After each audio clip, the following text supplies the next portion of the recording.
Hello, welcome to the show. Today, I have a question from Maddie. And gee, was this perfectly timed, Maddie? Because this situation happened to me only a few days ago and it is fresh on my mind and I'm real keen to talk about it. So, her question was, have you ever been judged for your parenting?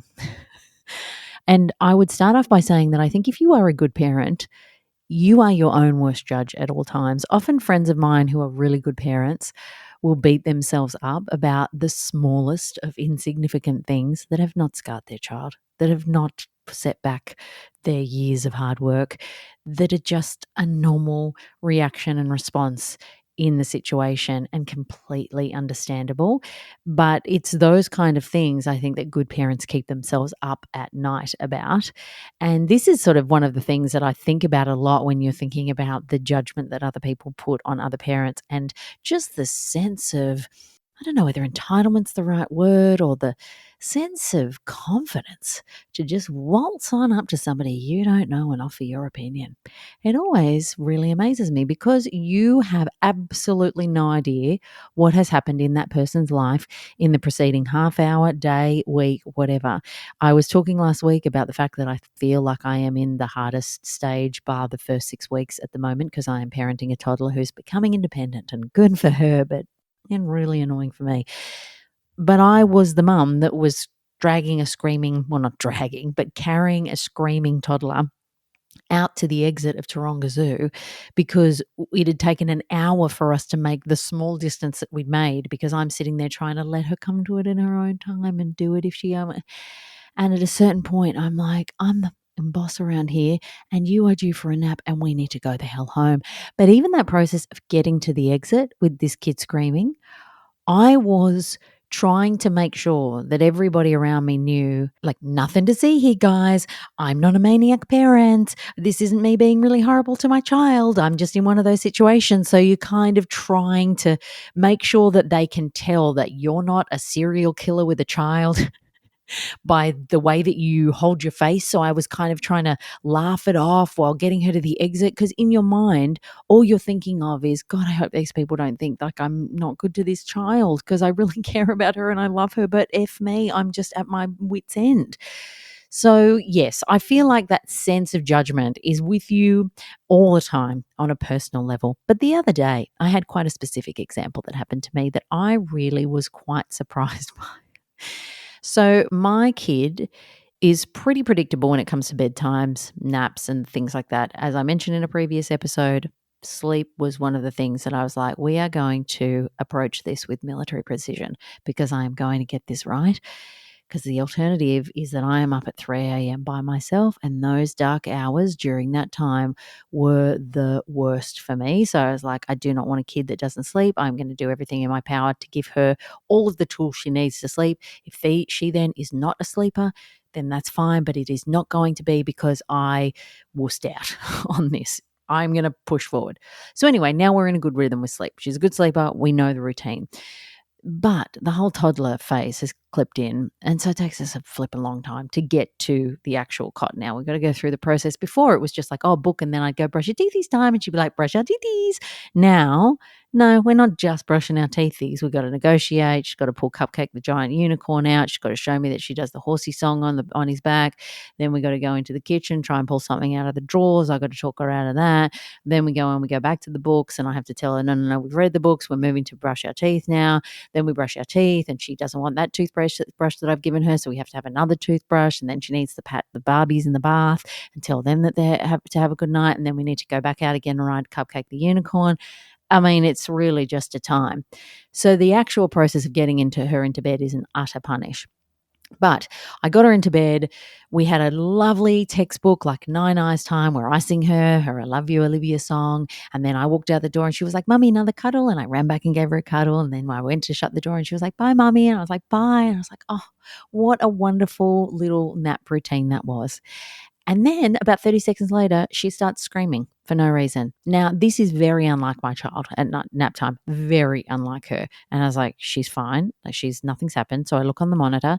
She's standing up in her cot and she's screaming about her water bottle. So I was like, okay, she's chucked a water bottle out of her bed. So I run in. I was like, okay, I'll give you your water bottle. There you go. I'm expecting, because in normal circumstances, that would be enough. And she is beside herself. And then she starts telling me to get the water bottle out of her bed because it's not her water bottle. It's your water bottle. I was like, this is your pink water bottle. You just threw it out of the bed and started screaming for your water bottle. So I came in and I gave you your water bottle. And she's like, no, it's your water bottle. Get it out, get it out, get it out.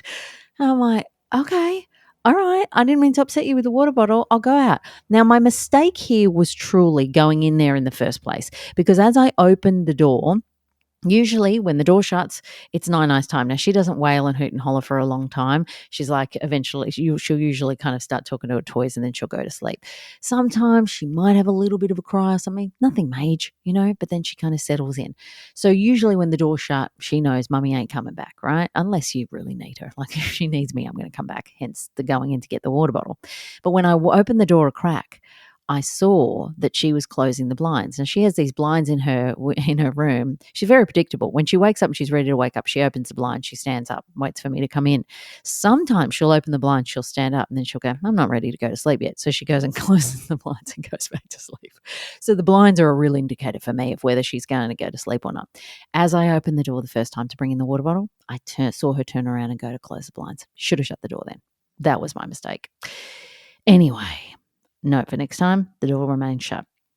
So I then come outside and I'm like, okay, well, do you want me to take this water bottle outside? You don't want it in your bed? Yes, no, take it outside, take it outside. So I'm like, okay, but you're okay with me taking it outside? Yes, yes, yes. So I go outside, I shut the door.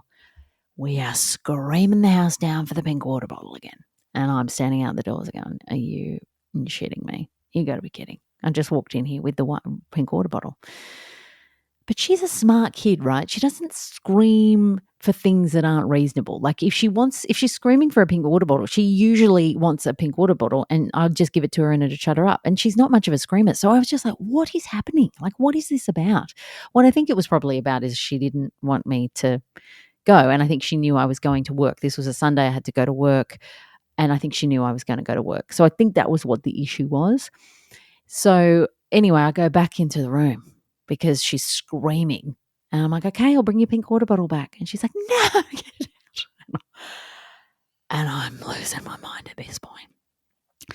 So then we go through another process where I talk to her about the water bottle and I said, you've asked me to take it outside and then last time you screamed for mummy to bring it back in. So this time if I take it outside, that's it. Yes, that's it. We're not having the water bottle back in here again. Yes. Off I go again. Back the screaming comes. So I am in a situation now where I went in the third time. Then I'm like, okay, maybe it's not about the water bottle. I picked her up. I sung to her. I changed her nappy. She was saying, I did a poo. She didn't do a poo. I changed her nappy. I put her back in bed. But then at that point, I'm like, okay, my love, you got to go to bed. Like this is actually this meltdown, whatever it is, you're clean, you're dry, you're fine. Everything's okay. You are having some kind of weirdo situation with the water bottle. I don't know what that is about, but you have to go to bed. You're now overdue your nap. The best thing for you is go to sleep. You have to go to sleep. So I walk out, shut the door. She's having a meltdown. The nanny that looks after her on a Sunday, she's been with me since the very beginning. She looks after her each week when I'm out away on a Sunday for work. She is like second family. If there's somebody that has to be here that's second to me, that she loves as much, it's going to be her.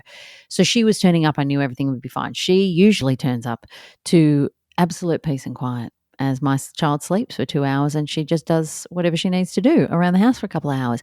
So when she walked up that staircase and heard screaming, she was like, what is happening? I was like, your guess is as good as mine. So in she came. She said, look, I think if you go, it's just not going to, make a difference. If you keep going in, I'll just go into her. I'll settle her. And so you just get out of here, get to work, and I'll settle her back down to sleep. So I'm like, okay, I just don't think it's going to be good for me to go in there again. I will go. So I open up the door and there's a couple of people walking up the stairs and I am mortified because my child is screaming and you don't want anybody to think your child is sad and upset because you're trying your best to make sure she is happy and cared for. So, of course, I said to them, oh my God, I'm so embarrassed. My kid is having a meltdown. And they said, yeah, we know. That's why we came up. And P.S., I've never seen these people before in my life. They don't live in my building. I don't know where they came from. I don't know whether they were visiting friends. I don't know whether they heard this on the street and just found their way into my building. Either way, I was like, huh? I've obviously come out as a mother who's like trying to set the tone and say, hey, this is a bit shit, but my kid's having a meltdown.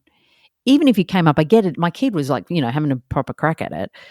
But I get it. If you're concerned, come up. But then if the person comes out and it's obviously not a situation, say, oh, God, okay, that's great. Just wanted to make sure you're okay, or just didn't know if you needed any help, whatever. No. They stood their ground and then said, yeah, but it's been going on for a while. Excuse me? Oh, shit. You're doubling down. Okay. All right, great. So now I'm standing on the landing of my apartment building and they're not letting me pass and they're not backing down. And I'm like, what do you think is going on here? Like, I am the mum of a 2-year-old. Like, my kid has just been negotiating an absolutely insane thing with me about a water bottle that doesn't even make sense. Like, you think this has been going on for a long time?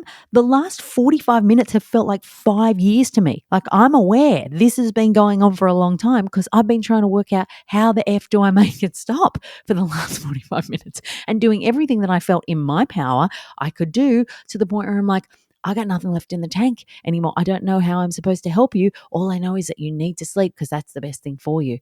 So then the only thing that came out of my mouth was, I'm not a bad mother. Because I didn't know what else to say. I'm like, this is the inference. Like, if I have said to you, I'm sorry, she's having a bit of a meltdown, and you've then said, yeah, but it's been going on for a while. Like, what am I supposed to do with that information? So then I walked past them and walked down the stairs. And they were again, yeah, we know, we didn't say you're a bad mother, but it's just been happening for a bit. I'm like, okay, thanks so much for your concern, assholes. Like, do you think I feel bad enough as it is for the fact that I'm trying to comfort my child and make sure that she has a good sleep and to go into nap and to know what's the right thing to do and to know that she settles herself? That's how she goes to sleep. She's as predictable as they come because we've done this since the dawn of time, and she's acting in a really unpredictable way, but I know she's not sad or unhappy or needs me. She's just like having a bit of a moment. So then I'm like, if I just step out of the room, me coming in with a goddamn water bottle she keeps asking for is not helping.